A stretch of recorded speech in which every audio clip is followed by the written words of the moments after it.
Hey, hey, hey, what is up, everybody? Welcome to the NXT post show. It is Tuesday, September 17th, and we got a really newsworthy edition of WWE NXT to talk about here today. But before we do, as always, it's your girl Denise, and I am joined by Chinedu.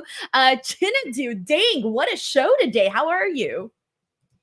I'm doing great, guys, and all people watching. This ain't Wakanda Forever right now, guys. We talking CM Punk. I'm hyped right now. That was a great episode, man. Whew, that was high octane throughout the whole show, man. I really enjoyed tonight's episode. No, dude, there's a lot to get into today. We got some big Mhm. news for the October 1st show. We got some maybe even bigger news for October 8th. So there's definitely a whole lot to get into. I don't even know where to begin, Chinedu. So I'm just gonna get started with one thing that I was not expecting. So I don't even know if it wasn't that I was necessarily expecting it. Maybe I just hadn't put too much thought into it.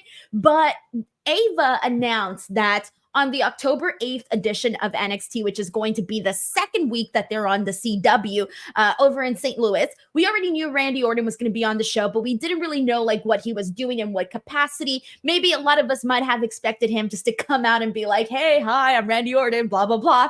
No, she announced that he is having a match, and everybody's like, oh shit, Randy Orton's going to be wrestling on NXT.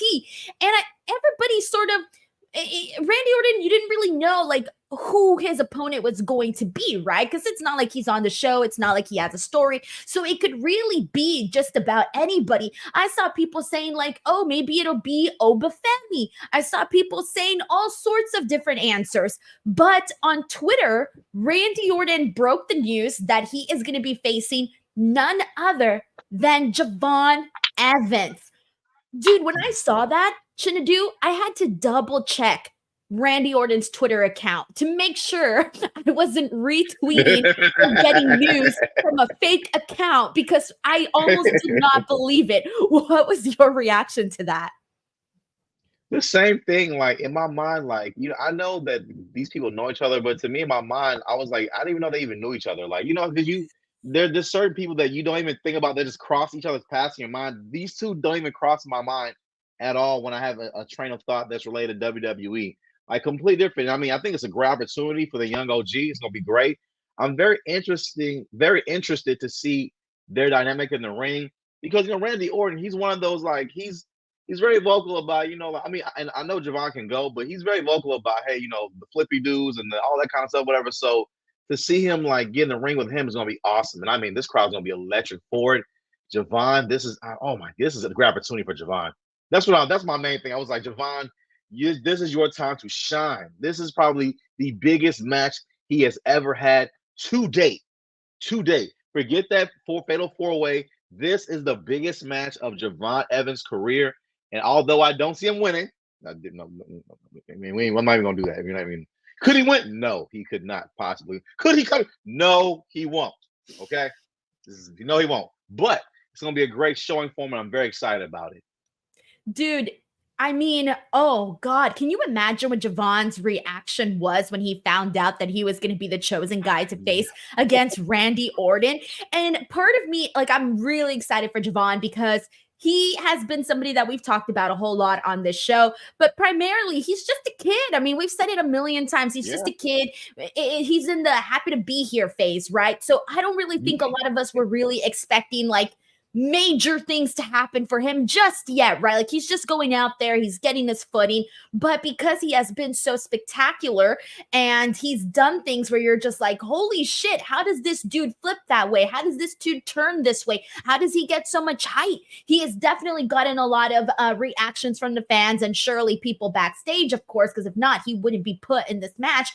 But again, it's one thing to go out there and start to, to look good and start to gain some fans, but when you're so young and you're just getting started on NXT, and it's a whole other thing to be on the CW in the second week of their premiere, and you're facing against Randy Orton, who's had 20 plus years in the business. I mean, how do you even fathom that? And part of me, because I just described Javon Evans' style, so if you haven't seen Javon, if you're not an NXT regular, just imagine somebody that does a bunch of really cool high-flying shit. Like really, really cool. Extraordinary stuff. But everybody is saying the one thing that I think we're all thinking, Chinedu, and that is that RKO out of nowhere. Because, you know, Javon Evans is going to be in the middle of the air doing some crazy shit, and somehow, some way, he is going to find himself in an RKO. Someone on Twitter tweeted that this is probably going to be the greatest RKO ever, and it just might be. I think I'm going to have to agree, because so far, I think one of the top ones has been clearly Evan Bourne. When he hit that shooting star press and Randy caught him mid-air that way, that was just perfect timing. So I'm seeing something like that. And just to think, Javon Evans is, what, 20 years old? Let me double check that. Let me double check his age. Yeah. Cool. So interesting because yes. Javon, because dude, sorry, I want to make sure to get your correction. Yes, it is 20 years old. You are right. Think about this. He was born in 2004. Yeah. Randy Orton had already been world champion before he was born, guys. Randy Orton became world champion in 2003. If you think about it, when Randy Orton was on WWE television, I believe when 20 years old, he was hitting the ozone on his opponents. Remember that move? Yes. Woo! Like, he was hitting that move on guys around that age. And now Javon Evans gets to be in the ring with the Viper, the fully developed version of Randy Orton, multi-time world champion on national television. Man, what a time. He wasn't even born to see Randy Orton become world champion. That is crazy. It's so insane. Crazy. Like, in my mind, I hate to say this, but in my mind, people just like stopped being born after the year 2000. In my mind, I'm always expecting, oh, what year were you born? 1998, 1999? No, I was born in 2004. Yeah, that doesn't sound right. I hate to say it, but I always think that way. Me too, I'm the same way. There are certain days I see people who were born in 97. And they're like, oh, yeah, I'm 27 now. I'm like, but how can you be 27? And I'm 27, and I was born in 86. That's not how that works. You know what I'm saying? It has tricking on my mind, throwing me off. I keep thinking 20 years ago was like, no, like just not that long ago. But like, no, it actually was the 2000s. 2004 was 20 years ago. You're like, what? No, that can't be. It's what? Yeah, oldies. Groups like Fall Out Boy, Blink 182, Alien Ant Farm, Good Charlotte. These are oldies now. These are old school bands now. What? We're done, man. We're cooked, Chinedu. We're old news. They don't care about us. Yes. We're not the young, hip kids that everybody wants in the demo. We're done. We're cooked. But either way, I mean, dude, this is just massive, exciting for Javon Evans and Randy Orton. And I think this is going to be a very fun match. That is exactly what it's going to be. Yeah. And the good thing about being young is that sometimes when you're young, you may not, I don't know, it depends, right? It depends on every person. When you were young, Chinedu, did you apply a lot of pressure on yourself? Because I know I did. So I'm wondering what might be Javon Evans's mindset going into this match. Like, is he nervous? Is he just like, I ain't gonna think about it? I'm curious about that, right? Because I mean, I would be shitting bricks if I found out I was wrestling someone like Randy at 20 years old. I would too. I would absolutely would too. But you think about like the average 20-year-old, like the way 20-year-olds think now is like, man, I'm not gonna take this seriously. But at the same time, I would be very, very, very, very nervous. I mean, I would be overthinking it, as a matter of fact, though, because I would just only think about the fact this is my moment to shine on television. But him also being 20, when you're 20, you think you're gonna live forever. You feel invincible. You know, you can eat a whole pack of Oreos and lose 5 pounds. You're in a different mindset at that point. So I'm sure it's gonna be great, man. I'm gonna put on a banger. You know, they chose me for a reason. I know he's preparing though, but I feel at 20 years old though, there's also that chip on his shoulder too, though, that he's gonna, that he has to prove to himself that he can do it though. So I do see that bit of that chip there as well, along with some, butterflies though, but more so a chip. I'm excited for him. That's going to be a good one, and I'm really looking forward to it. But let's get into these super chats and see what the people here have to say. So let's start things off with Sheldon Jackson here, who says, we are in the Timu era in WWE. When it comes to factions, Judgment Day, Bloodline, Fatal Influence, need I say more? No. What? The Timu era? Okay, look, I'm not like totally disagreeing with you, Sheldon Jackson. It just hurts to call it that. I think that's what it does. It hurts to call it that. Yes, a little bit. And I would say too, at least all of them are like, they're all booked, well. There's like creative put behind it. It's I said Team Wear, man. That's Team Wear, but savage. thank you for this. This is very sad, but thank you, Sheldon, so much. We appreciate it, man. But okay, Phil influence, okay. But no, they're all booked pretty well, Sheldon. I mean, they're pretty decent, right? Right? It Yeah, depends yeah. on what day you're asking. It depends. I mean, you could have thrown in there And the Pure Fusion collective. oh I'm man, never gonna get that, that. I literally had the answer huh? last night and I completely forgot. But then again, like they're a I good got team. They just have a bad name. And then the Judgment Day, they've just kind of horrible. gotten a little old. They've gotten a little old, but it's fine. They're still entertaining. And then the Bloodline, well, I mean, it's really just because people don't love Solo Sikoa, but Jacob Fatu has been so much fun. So I think it depends on who you're asking. We got Matt Logan And that here was who says, wow, Roxanne Punk segment went too long. I felt like it dragged. Roxanne could have gotten to the point faster, says Matt Logan. I gotta tell you, it was one of my favorite segments here tonight. I think it was my favorite segment. And the reason for that is that I thought Roxanne Perez had some really good little one-liners, but the segment did go a very long time. I think it was somewhere between 10 and 15 minutes. I don't know, somewhere around there. I didn't keep too much track of that. But it definitely took a little bit of time, but I think it was worth it based on what we got and some of the moments that we got. So let's get to that. CM Punk goes out there and he is basically going to be making this announcement. We've known this for about a week or so now that he was going to make an announcement. But before he could get to that, he's interrupted by the NXT Women's Champion, Roxanne Perez. And I'm thinking, oh shit. Roxanne Perez is going to have a moment with her favorite wrestler, her like hero, CM Punk. And I thought, first of all, how freaking cool is that's happening for Roxanne? And she goes out there and she's, saying some of the same things that I am, where she's saying like, hey, I used to be such a big fan of yours, but she got him with two big parts. She said that she always preferred his wife more, AJ Lee. So that definitely got a really good reaction.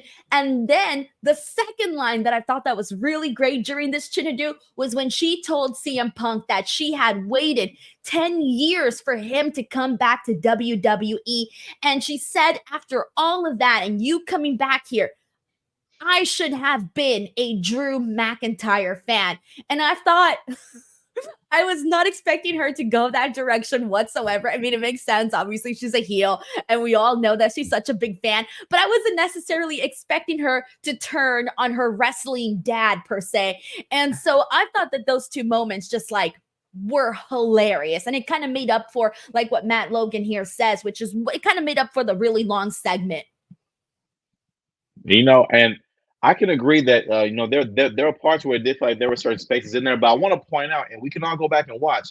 I really wish that whatever fan was in there would been quiet during this segment, because if you would like, there was a fan in there that was saying something about Booker, like they kept interrupting it, and they were like they had other chants around it that were kind of distracting the crowd a little bit, so you could tell that like it was like Roxanne was trying to zero in on the segment. She even had to tell I got to. If you go back, she had to tell I got to shut up, like for real, like on the mic. She was, and I think she was being for real, because at that point, I'm at home watching and I can hear her. I definitely know they're in the arena and they can hear this guy. She's in a big segment with her looking at her wrestling dad. This is a very big segment. Roxanne is money on the mic, and I didn't appreciate that dick in the crowd messing up her in-ring time with Punk. This is in my opinion, but I still felt she did a really, really good job with this. Though she went like the Venom. Because again, Rock, call her my homie. I call her. All right, that's my homie. I hear an A-sign, reality of wrestling, Booker T. Watching her when she was Roxy, the 16-year-old prodigy, the first ever Ring of Honor World Champion. Watch her become the reality of wrestling women's champion, and she's the homie for real. So I was so happy to see her in that ring, getting this moment because she worked hard for it. Her like them bars was good, and I hate that the fan kind of messed it up a little bit, to me, in my opinion, but she still did great. Again, that bar about Drew McIntyre, like you said, I didn't expect her to go that far. I thought she was going to keep the service level, but how she, wished AJ had come back maybe instead of CM Punk. No, she went, and Punk's face was like, what? Yeah. It was good. He was what? It was priceless, and I thought it was amazing. But again, to your point though, it did seem like it lasted a little bit longer than it should have, to be honest. But I still felt it was really good. And to agree with you, Denise, it was one of my favorite parts of the show. And by the way, I wasn't sure what was going on with the fans, but I did notice that because I saw during one moment when Roxanne was speaking to Punk, I saw everybody in that front section just turn to their left. Yeah. Everybody. It was like a wave. You just see everybody turn this direction. And I thought, what the hell is going on? Like, is there a fan fighting? Is someone doing something really funny? What is happening? So I didn't realize that there was a specific person, I guess, like you said, chanting at Booker T. Is that what they were doing? I think so. They were saying, I couldn't quite make out everything though, but I do know he was doing enough to be disruptive to the promo time and the in ring time and kind of forcing like them to, because I know, and the people in the ring, they don't want the crowd to miss the promos, whatever. So they're trying to like talk slower, drag it out a little bit to kind of make sure everyone can still get back engaged. But whatever he was doing, I wish he wouldn't do it, And by the way, guys, if you follow Denise on Instagram, she had like this moment up literally 5 seconds after it happened. Okay, so and one of the best things to do if you go to her Instagram page, when you see those clips, share those clips, guys. That's how you make them go super viral on Instagram, whatever. Like to be one of the first ones to get it done, though. So when you see her post these clips from the shows, do us all a big favor and hit that share button on IG, man. We appreciate it. They're right here, everybody. I be posting a shit ton of clips here on Instagram. Yes. But the one where Roxanne mentioned that she always preferred her wife, that one's doing really good. Like people really liked that one, so I can tell. The other ones are probably not doing as good, but that one just got like a really nice reaction. So yeah. Anyways, so again, I thought they did a really good job here. I was really excited when Julia came out. I thought Julia looked great. They've been keeping it very simple with Julia, right? Like she comes out, she says a couple of words here and there, but basically Roxanne tried to hit Julia with her NXT championship. But of course, CM Punk got in the way and he blocked that. For a second, Chinedu, I thought that CM Punk was going to be the special guest referee in the Roxanne Julia match. And when he broke him up, yeah, that's what I thought. Exactly. And I was waiting. I was like, how come they haven't announced it yet? Yeah, because it seems so odd that like he was just in there and like he was in the middle of it and just nothing came of it. That was it. Like, oh, okay. Because that really doesn't happen that often in WWE. There's usually something tied in for later though. But I was like, okay, well, I guess that's it. It really gave me more speculation. So do you think AJ Lee will ever come back? Because she gets mentioned so much in here. She's really the backdrop to the Drew McIntyre feud as well. And she's not even on television. So do you think she'll ever really come back to the ring or even an appearance or a cameo or something? I think she's definitely at some point going to do a cameo. A match, I don't know. Because, of course, that could be, several years away. I don't know if she's been, still training or what. I have no idea, honestly. But we know that could be totally different, right? But I do think we can see her do a cameo, like maybe her approaching Roxanne Perez. Can you imagine her? Can you imagine this? If AJ Lee were to come out, I don't know, the day of the CW show, and she goes up to Roxanne and basically confronts her after she just said all this shit to her husband and says like, hey, Roxanne, I heard what you had to say. I used to believe in you and you disappointed me. Imagine being told by your hero that you were that they were disappointed in you. Chinedu, I would die. I would die. That would hurt my heart. First of all, W Creative, send Denise a check because I want to see this happen on TV, okay? This is cooking. This is heat right here. They need to make this happen. That will hurt. That would send Roxanne into a deeper spiral as a heel. Do you know that? That would break her heart. You know it would. You would just like, if Taylor Swift said to me, Denise, I'm disappointed in you, that's it. I'm done. That's it. I would be so depressed. I would never come back from that. Never. I understand. I'm the same way. See, who are my idols? I don't like it, man. If Will Smith said that to me, man, you kind of suck. Listen, I still love Will, man, even after the slap. But if he was like, look, I'm disappointed, bro. Like, why, Will? What'd I do? Yeah. Oh, that's so scary. I don't even want to think about that. So anyways, it would be hella great if we got a segment like that with Roxanne Perez and AJ Lee. I feel like Roxanne Perez, given how mean she's been, how nasty she's been on the show, hey, it might be deserved. Who knows? Either way, we want to see AJ Lee at some point, whether it's on good terms with Roxanne or not. We just want to see it. So yeah, we got Brandon Rosen here who says, my God, these next two shows are going to be stacked. It really are. So we got one more show until we move on to the CW. So one more show, and then we got the October 1st show, which is going to be in Chicago, and then the October 8th show. And they're really like stacking this up. We got a bunch of stuff that's been announced for October 1st. We'll talk about that later. And they've already started to announce stuff for October 8th, which we opened up the show with, actually. So here we go. We got Jay Stone, who says, I hope I'm wrong. It feels like they are doing a Tony D redemption mini arc where he ends up the guy who dethrones Oba. Tony's time has passed him. So let's talk about this, because I was not expecting this story for Tony D to go in this direction. I truly was not. So he had a match against Alex Hammerstone. And the reason that this happened was that Tony D had hired Hammerstone to defeat Oba Femi. Unfortunately, Hammerstone wasn't able to get the job done, so that caused some friction between both of them, and so that is why we ended up having this match. However, he got suplexed out of this ring by Hammerstone, and Tony D is just standing there deep in thought, and he's just thinking, and he ends up walking out and being counted out, and I thought, no, to me, that is like the worst thing that can happen, right? Because I care about people's pride. I care about people's ego.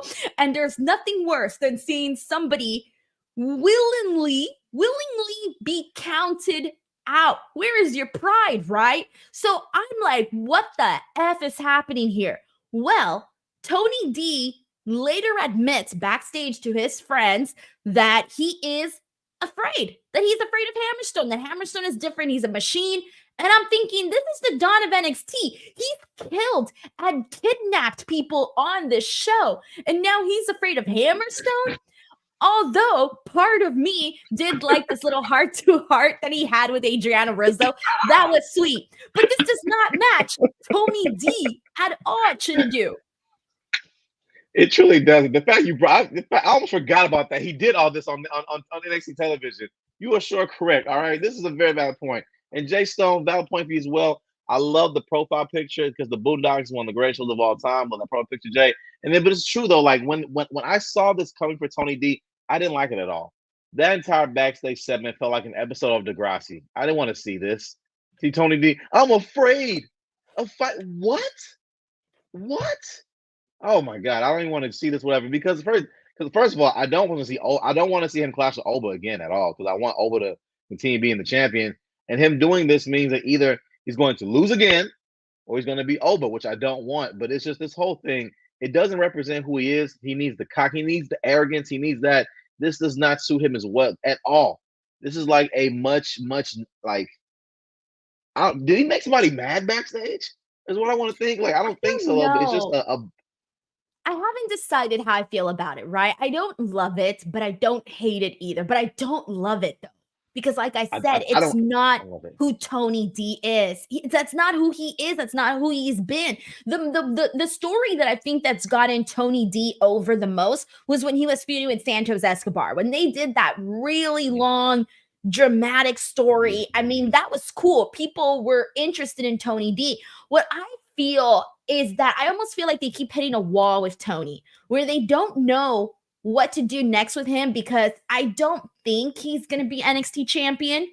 I don't know. That's just my feeling right now. I don't really feel like they want to make him NXT champion. So it's almost like they don't know where else to go with Tony D. It feels like a little bit of well, he can't go this direction yet. It feels like that's the only direction there is, right? Because everybody's got to go some direction, right? You're either aiming for the tag titles, the North American Championship, the NXT Championship. The goal is to get to somewhere, someplace. And it feels like Tony D gets really, really close to certain things and then turns a direction. I don't know. I feel his position is similar to where Baron Corbin was for a while. Like, he has a talent. It's there, but he doesn't quite fit into anything you have going right now. But you don't want to put him on the back burner. You want to put him somewhere, but he doesn't fit in this title picture at all. It just doesn't suit him. I felt like another good personal feud, maybe with another faction, maybe feud with Callis or something like that. Get into something like in that vein or lane, whatever, though. But this just isn't working to me. Well, I'm going to give it a chance. Let's see what happens next week. But this is definitely a brand new direction for Tony D. So we'll see what happens. But let me tell you guys, if your D keeps getting counted out, Get BlueChew. No, Promo code Denise. Are you jobbing now in bed? Do you have dreams of main eventing in the sack? Well, have no fear. BlueChew is here to help you become the champ. Soon you'll make your babyface comeback and get the finish. BlueChew is the place to go for chewable versions of sildenafil, tadalafil, vardenafil. These ingredients help men achieve stronger, harder, and longer lasting erections for sexual activity. Woo! The chewable tablets help fight off all forms of ED, which can include performance anxiety and maintaining an erection long enough for sex. A BlueChew subscription includes a free online consultation, 24/7 medical support, a prescription for chewable sildenafil, tadalafil, vardenafil, if approved, and discreet delivery straight to your door every month, all from the comfort of your own home at affordable prices. No more in-person doctor visits, no more waiting for appointments, and best of all, no more awkwardness. So what are you waiting for? Head on over to the description box of this video and click on the link and make sure to use the promo code Denise. And we are back. Chinedu, you made it. You made it. You survived. You survived the BlueChew read. Woo! I did. That's one of the dumbest, funniest BlueChew ads I've ever seen. If y'all are watching this for the first time I saw this ad live, I needed about 10 minutes to get myself together. It was when I was like, what? Are you jobbing out in bed? I had never heard that line ever and you're in a my life. comedian, Chinedu. And I am a comedian. And I broke me out. you. I had to give her credit. And I had to give her credit. It was a funny ad, y'all. And this is true. Listen, if your meat is trash right now, you need that help. You use that promo code right. Your meat don't even have to be trash, okay? You need something like that. You hit that around, fellas. Hit that around, you know what I'm saying? She looking at you, looking at her, you know what I'm saying? You're like, you want another? You're like, okay, I hit you with that honor. You know what I'm saying? Hit with that honor. Go and get you a BlueChew for that second round and hit with that honor. Use promo code Denise, man. You know, get that, you know what I'm saying? Hit it with that good old baby leg. You know what I mean? You out there, man. Whatever you're working with. You know, you got it. Well, you know, that's too much. That's too much, honey. You can't keep the baby leg. That's definitely too much. You know what I'm saying? Hit it with that Snickers. The baby leg caught my attention.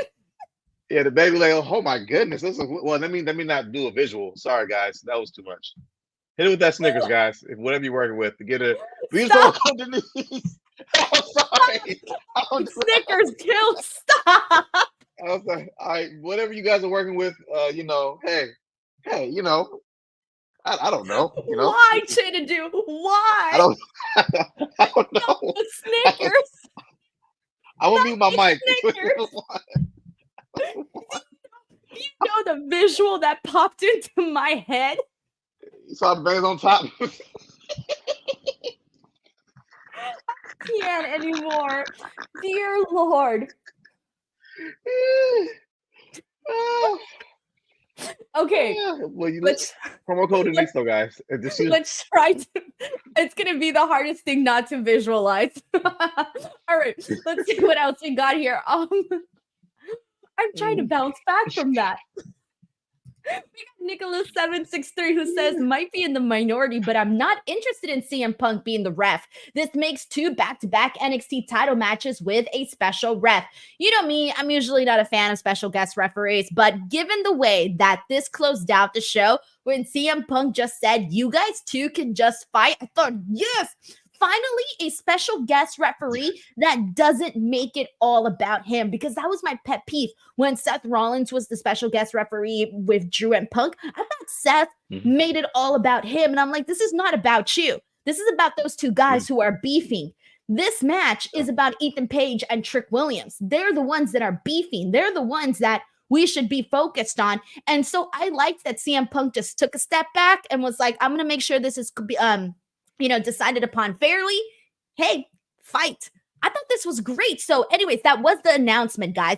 And it didn't happen until after the show, or rather for the closing of the show, because we had the Trick Williams, Ethan Page contract signing that started the show, but it didn't go down. It didn't happen. And then finally they decided to give it another try. at the end of the show. And that's when CM Punk came out and said, before Roxanne Perez interrupted me, this was the announcement that I was going to make. So what did you think of this, Chinedu? Are you feeling CM Punk as the special guest referee?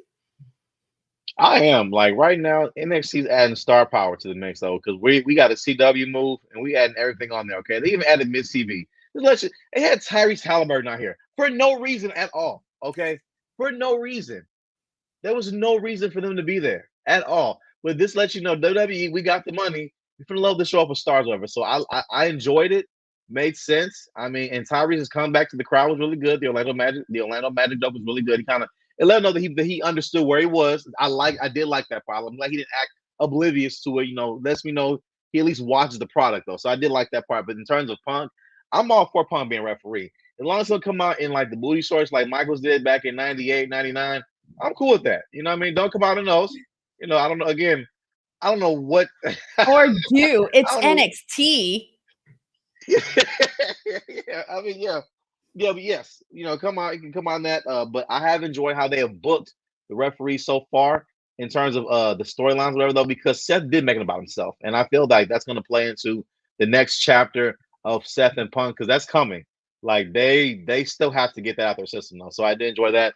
I love the visual of the end where it was just showing Ethan Page and Trick going at it with the security holding back, and Punk's right there in the middle, just like this. Such a great visual to close the show.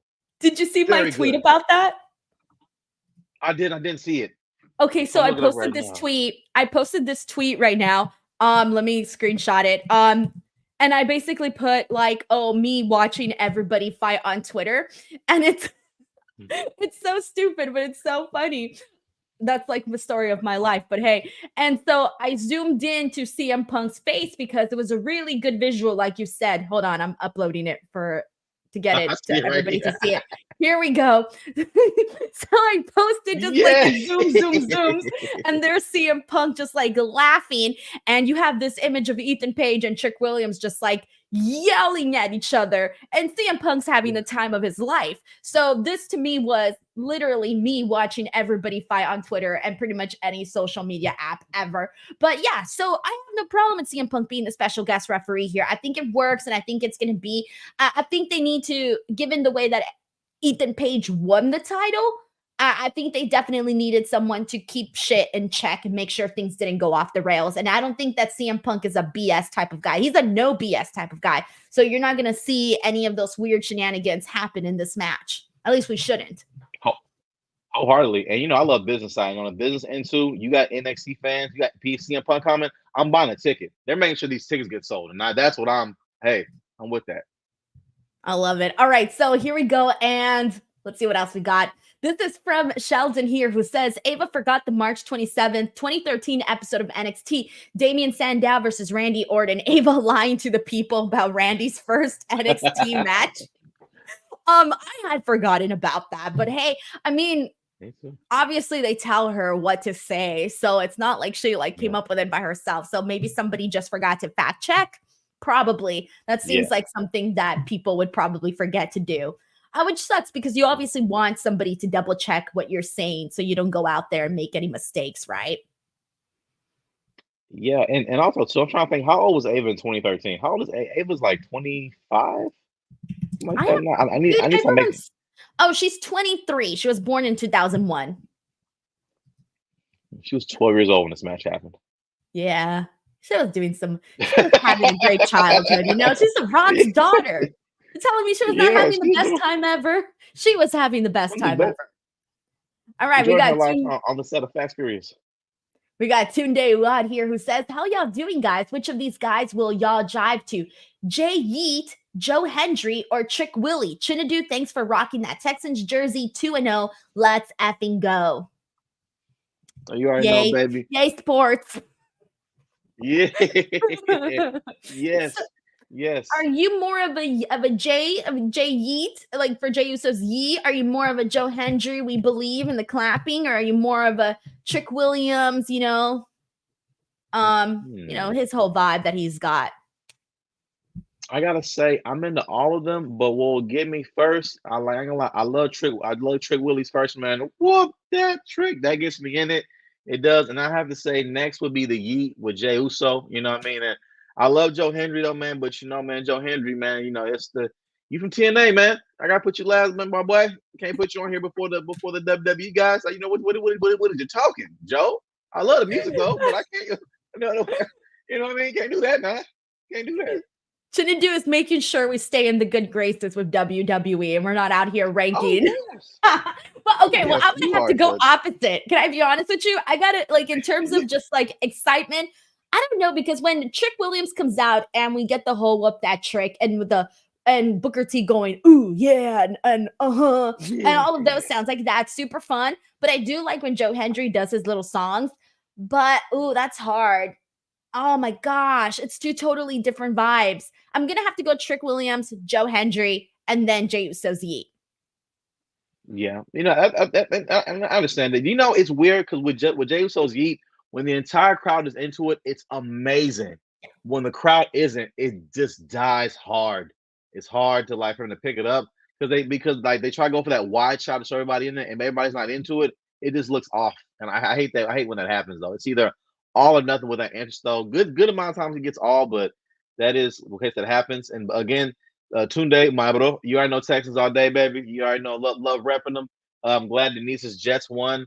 And if I'm not mistaken, I believe Sean Ross's Saps team are they the Bengals? I think they're they at lost, a big right? fat 0 right now.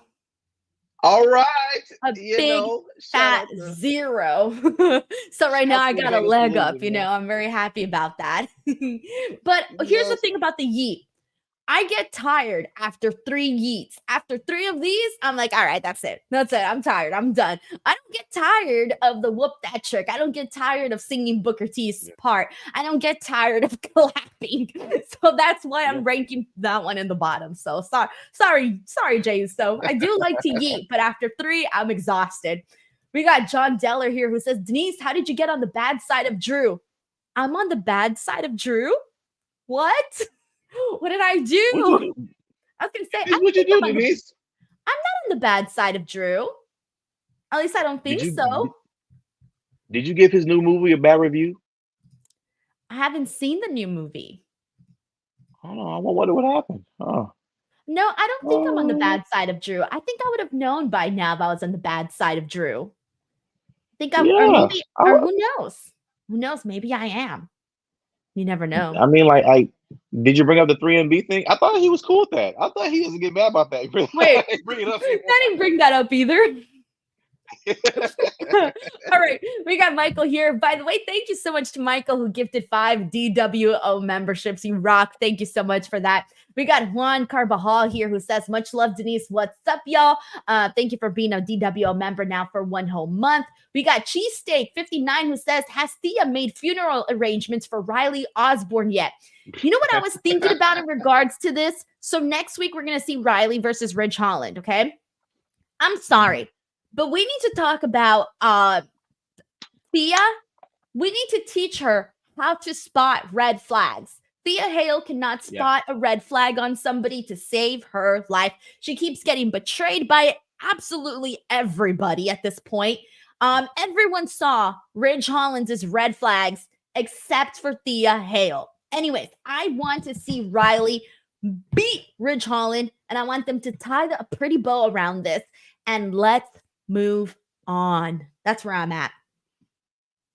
I agree. She's like, this is hilarious because ideally he is only a steamroll. I just don't see they haven't booked Riley Osborne to be a credible threat to me to even win like that. But I'm hoping, Mr. Chase, I'm hoping they all come back and jump him and just beat him up in this though, because I don't want this to drag on any longer than I just don't. I just don't.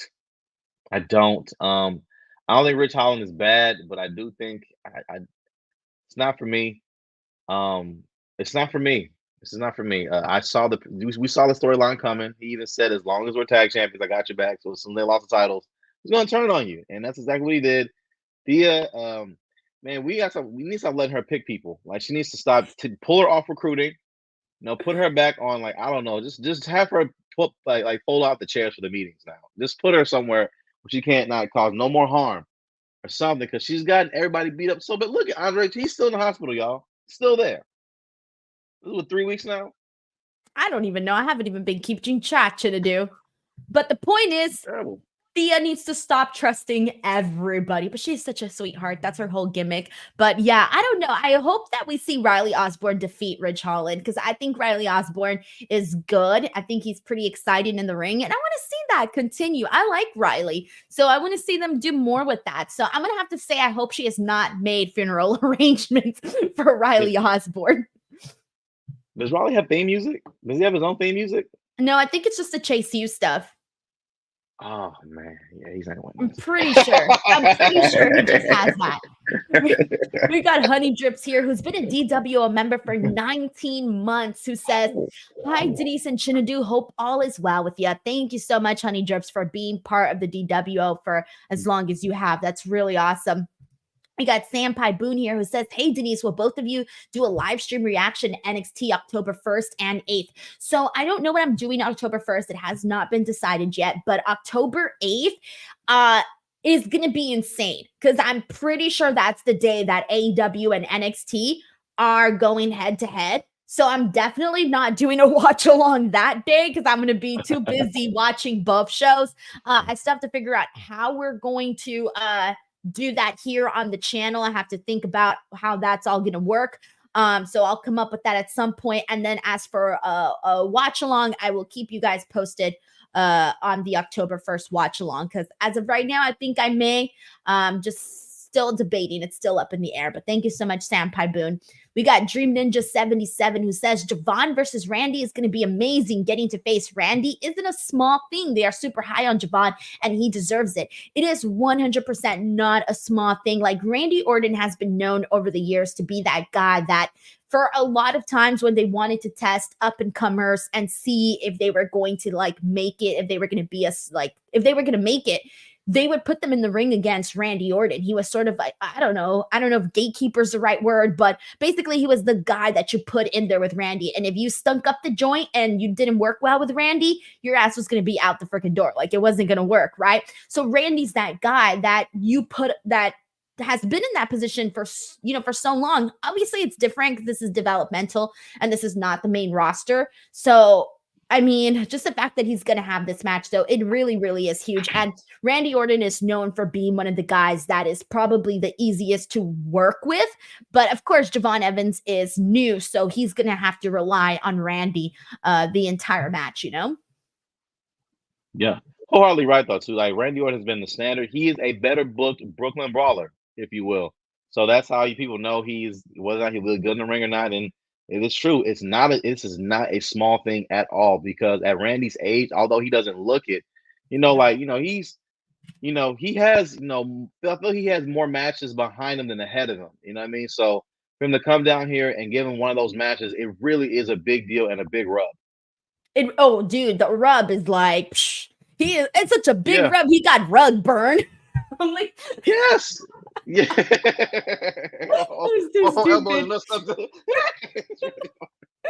how good the rub is, bro.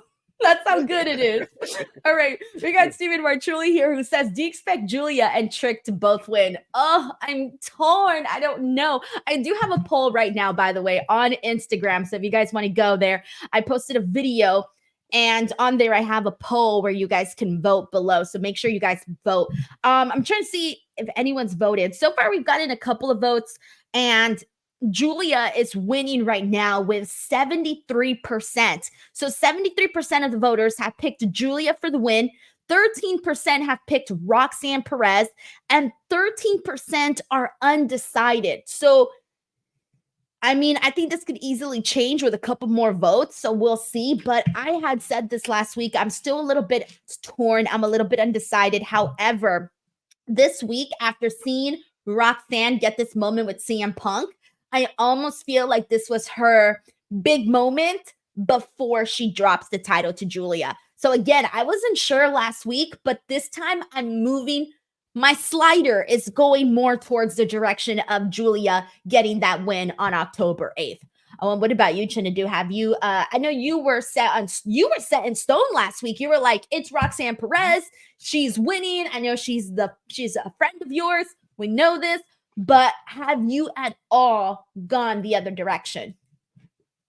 I'll be real with you. And not only did I have it set in stone, I had it set in Robert Stone. Do you see what I did there with the NXT wordplay? Do y'all see what I did there? I love Do y'all it. see what I did there?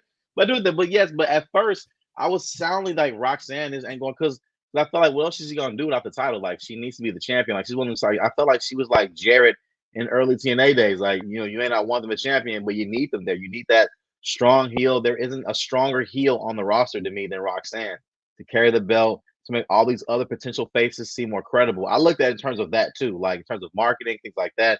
Julia, although she's talented, she can't cut a promo. And also, and I want to remind, I know it's developmental, but it's still a North American wrestling audience. You still have to be able to get on that mic to a certain degree to convey something. And I don't know, I haven't seen her other promos, whatever though, but so far she hasn't said much. And so I don't know how she'll be received on the mic by a North American audience all the way. That's an honest thought that I've had. But having CM Punk come on here and interact with Roxanne and put in our minds, I wonder if, he was saying things like how Bianca Belair and Io Sky talked on Monday. Who'll be great in this mix? Roxanne. You put that in our minds now. So now I'm thinking at this next superstar shake up or draft or whatever it may be, she might get called up because to be honest, I kept thinking about NXT. What else is there for her to do after this? If she loses to Julia, it's a good point. And I didn't want to admit it last week because again, Roxanne, my girl. So I want her to ever lose that belt, but she has to lose it eventually. But it's just like, what else is she gonna do on NXT? And the answer could be go up to Raw or SmackDown, actually. So Trick is winning. Trick is winning. That's not changing at all. However, I'm not gonna all the way move myself from Roxanne retaining because I still kind of want her to retain. But I feel I am more open now to the possibility of Julia winning this belt. But again, I do have my hesitations about Julia being champion right at the gate. Oh boy, well, I got to tell you, that is definitely something to consider. Of course, if you guys want to vote in my poll, or hell, you guys can just leave a comment here in the chat, or if you're watching on the replay, you can leave it in the comments, or you can also tweet me, Facebook me, Instagram me, whatever. I want everyone's opinion here because I'm undecided. So I'm waiting for someone to really convince me of what the hell is going to go down. But yeah, I am kind of leaning more towards Julia at the moment. We got Kenty here who says CM Punk putting over Julia and Io is awesome. I was so thrilled when he brought up that Bianca Belair Io Sky match because everybody here who was on my watch along yesterday, Chinedu, I was just like over the moon with their match. It was phenomenal. It was, and I was so. And again, I love Bianca Belair, but I was happy with the results of this match. So I felt like again when they were in Puerto Rico, Bianca got that first one, Io got the second one. I want to see one more. I want to see one because they brought this house down, and I like the fact that she won clean, made it better. Like she won in a way that a wrestler can win. That's really focused on this match. Like she really had her entire weight into that role. I'll kind of now the critique of me, of course, because I can never do what they do. I wanted to see Io like put her whole. I want to like wrap her whole body like as tight as she could around Bianca. I wanted to see more of that to kind of show how hard it is to really get Bianca Belair because she's a powerhouse. It's going to take every ounce of your strength to get her down for that pennant for the 3. But I still love this match, and I can't wait to see that third round if they have it. I think they should. I think they better. Sam Piboon they better to me. That's, hey Denise, you missed my super chat about will you do the live reaction on October 1st or October 8th? So I didn't miss it. We did get to that earlier. At least I think I did, unless it was somebody else who sent it in. 1 second. No, Sam, I did get to it. I'm so sorry. I got to it just a little later, but I did read it earlier. In terms of just in case you missed it earlier, I'm still undecided. For sure, October 8th, there will not be a watch along because I got to watch both NXT and AEW, and that's just too much. I got to pay attention, but I will probably do a watch along October 1st. So I will keep you posted. Keep an eye out on the social media accounts or here on the YouTube channel since I always set streams a little bit ahead of time. Thank you so much, Sam, for asking. Seriously. All right, so we got a couple more items that we need to get to for NXT, but those really were our big topics. So I do want to go ahead and touch on another topic that we didn't get a chance to talk about, and that is the Wesley Zachary Wentz stuff. So I do want to get into this because they have finally explained why we're not seeing Trey Miguel. He was attacked by Wesley. They showed camera footage of him attacking him while he's in his car. So he goes and he attacks him and he slams the door multiple times on him. And Zachary Wentz he really, really tries to he really, really tries to show a lot of emotion in these promos. Like, he really puts the effort. The effort is there. And it hasn't for me hit 100%. Chinedu, I'm curious if it's hit for you, but I can see the effort being made. You know what I'm saying? Like, there's times where, I don't know, I think it just comes with experience and things like that, and really, really making someone believe that you feel a certain way. And I think he's really trying. That's why I'm like, I'm not gonna like say that I don't like believe it and that it sucks or anything like that, because I could really see him trying. I see him trying too. It's just like I'm not into it, like, because it's so breathy. We're brothers. And we're gonna get back. Is this Stevie from Malcolm in the Middle talking in the ring? Who is this guy? And then, Oh okay, no, I okay. never noticed that. It wasn't that for me. It wasn't that. I think I don't know what it was, but there's just times where you believe it, and then there's times where you don't believe it. And that's something that I feel we've heard this a whole bunch of times. Like, wrestling fans are so able to detect when a wrestler believes it himself and when he doesn't. And we've heard, God, John Cena, he told that to Austin Theory. Remember that a while ago? I knew I heard it somewhere. I was like, where did I hear this? Oh, yeah, it was Austin Theory and John Cena. But it just kind of happened. It just kind of happened. That's just kind of how I feel about it. But I'm like, all right, I still like the story. I'm still running with it, but I just haven't been completely sold by it. We really have to get to the match sooner than later, because I feel we're in a situation where this is where a tag team breaks up, where neither one of them is good on the mic. So it makes it even harder to kind of get invested into the breakup, though, because no one can convey enough emotions as to what led to the breakup, though. Because again, Wesley came out during NXT last week and interrupted it. We didn't even talk about that, Denise. It was that uneventful. We didn't even bring it up. I'm not even trying to knock Wesley. I'm not knocking him at all. But we didn't even remember. We didn't even catch it. Like, it had, and he came out again the same way the other guy, and we almost missed that too. So it's not as if like the match won't be. The match is gonna be great. It's gonna be great. It's just the mic skills to get here. It's been a bit of a struggle bus, to be honest. Yeah, so that's a little unfortunate, but hey, it happens. Again, Yeah. Hey, just experience, and he's trying, and an effort is being made. So hell, we'll respect He that. definitely is. And again, and we also remember too, this is developmental, so it's okay. It's not bad. It's also on TV, but it's still developmental. So like they're not, it's okay. And he signs with TNA. What are they gonna do? They gonna send him to TNA? He's already there. He's already a Tana guy. Tana. Well, he's already one of those. So I mean, yeah. We got Arnold Nicholson Jr. who says, "Congrats, Denise. Roxanne shared one of your videos." Oh, did she? Wait, which one? Hold on Instagram? I'm guessing she probably did on Instagram. Hold on. I don't know. She's liked a bunch of my videos. Okay, I just saw that she liked my video. I'm assuming she probably shared it on her stories. I'll check later on, but thank you so much for letting me know, because sometimes I see stuff and sometimes I don't. But no, she's so great. She always like, oh, I think I can see it. Hold on.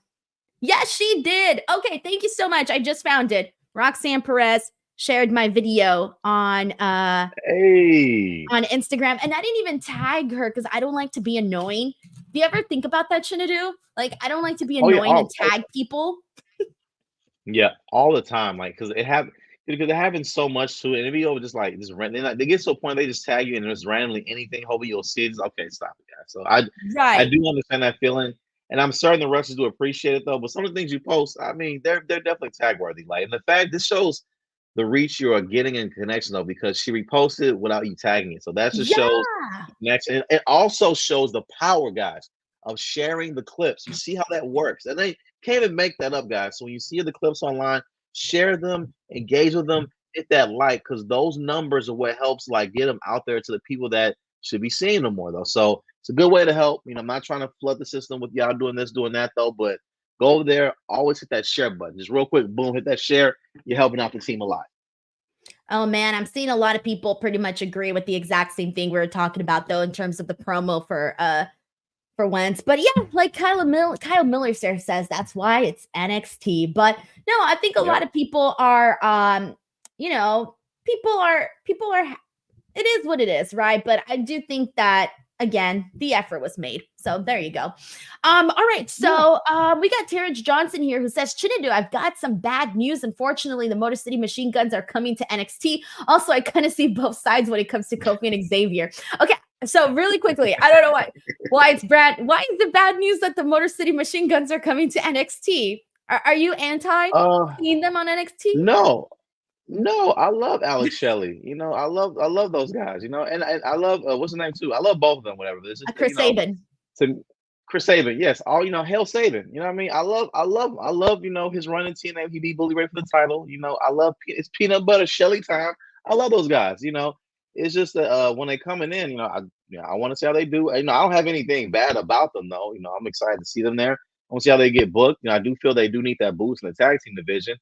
But to your point with Kofi and Xavier, I'll be honest, I do too. I see why Xavier will be mad because first of all, why are you not communicating with me that you're talking to the LWO as per backup? Because I don't know what's going on. You know what I'm saying? I don't know if they're out here attacking us or whatever. I have a clear pinfall for us to win these titles back. We lose the match, and then all you got to say is, well, E ain't here no more. It's just us. Just us. Just us. Heel turn. Okay? Heel turn, all right, hard heel turn, and you know what? Too, and like I feel let them break up. Let Xavier be a good heel for a year, maybe even throw in a U.S. title Intercontinental Championship run or something like that. And if Big E comes back, that's how they get back together, or something like that. Because I do feel they need a break to do something different. And although I don't know if I want to see the New Day break up because I've been you seeing them the way they are, in terms of like them being a fresh character, something different. Well, I feel they deserve after being in this group for over a decade. I think Xavier would like that. I think it would be good for him, his character. I'm sure Kofi wouldn't mind helping getting him over in that vein. And it's just, yeah, I'm with it. I could see that too. I really do see Xavier's point more than Kofi. I kind of see Kofi being more of a jerk in this, to be honest. I'm gonna be real. I'd be pissed. You doing all this talking behind my back. We don't fight. Heel turn, bro.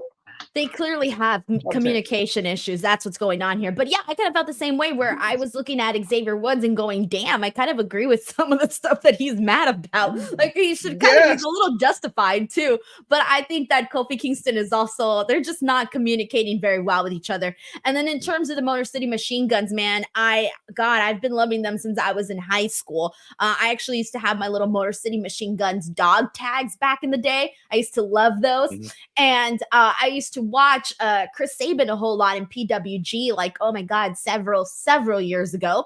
And it's so crazy to me. And I feel like I said this somewhere, but it's so crazy to me how long this was coming. You know, Alex Shelley has made some WWE appearances, but the fact that it's took this long to get Chris Sabin and Alex Shelley together as a team on WWE, it's crazy how long it took.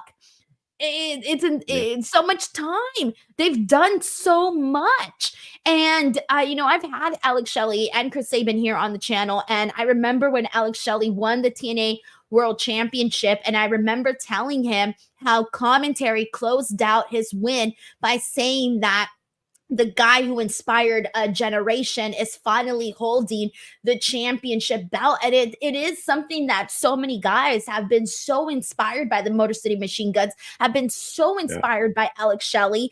And so for them to and the fact that they did so much inspiration and so much for pro wrestling, and they did it in TNA and obviously other indies and whatnot too, but they didn't do it in the worldwide leader, WWE, like they didn't do it there. You know what I'm saying? Like it's crazy. And so I feel like this is so well deserved. Like Motor City Machine Guns to WWE is well deserved and a long time coming.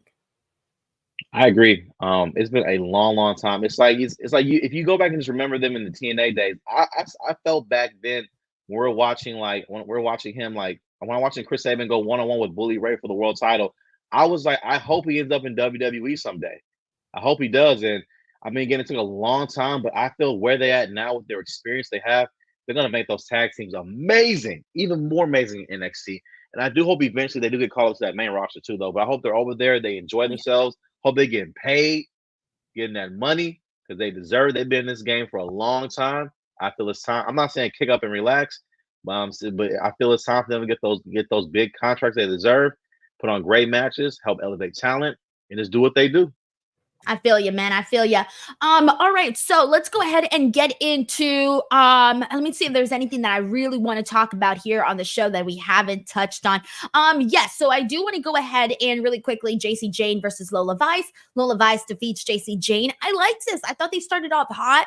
I liked Jacy Jayne mocking her. Lola gets the win with the hip attack, even though Jasmine Nix tried to distract her, but it didn't work. She then gets her with the back fist and she wins the match. This was a fun little matchup that we saw here.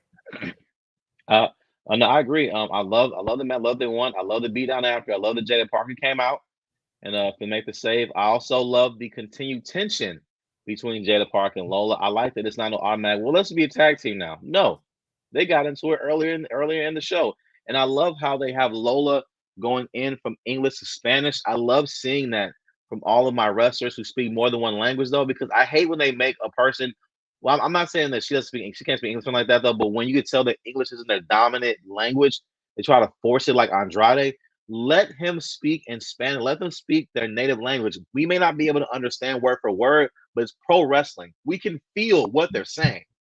So I feel Lola like when they do it that really way, good English. She speaks really great she English. does. Oh yeah. Yeah. No, I mean, but just this is for example, just fluidly though, like the way they did it with her, and even with Damian Priest as well. Though I feel like for example, when he speaks in Spanish, I feel more passion from him.